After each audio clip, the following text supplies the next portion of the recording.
Magandang araw mga kapatid. Update muna tayo ng mga pangyayari mula sa Malacanang. Mariing tinutulan ng Malacanang yung sinabi ng ilang foreign media na ang Pilipinas ay isang ISIS training hotspot.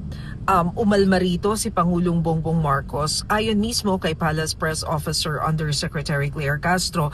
Ang sabi ni Jose Castro, kasunod nga nung lumabas na balita na parang ISIS training hotspot ang Pilipinas dahil doon sa information na dumaan muna dito sa Pilipinas yung mga terorista na nag-umatake doon sa may Bondi Beach bago sila nagpunta doon sa Australia at nangyari nga yung insidente. Ang sabi ni Yusek Castro, kinausap nila ang National Security Council kasunod nga nitong lumabas na information, and mismong NSC na rin naman na nagsabi na wala pang verified reports, wala pang enough evidence na magpapatunay na dumaan nga sa training itong mga teroristang ito dito sa Pilipinas bago pa nagpunta sa Australia. Sa ngayon, pinag-aaralan nila yung mga information na nakikita pero no confirmation yet.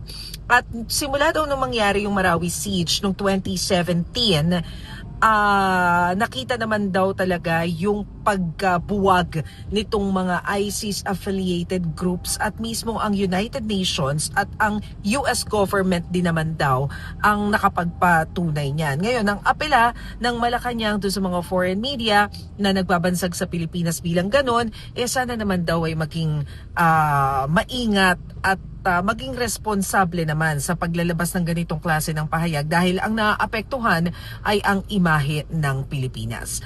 At yan muna ang pinakahuling balita tungkol po sa Malacanang. Ako si Maricel Halili. Magandang araw.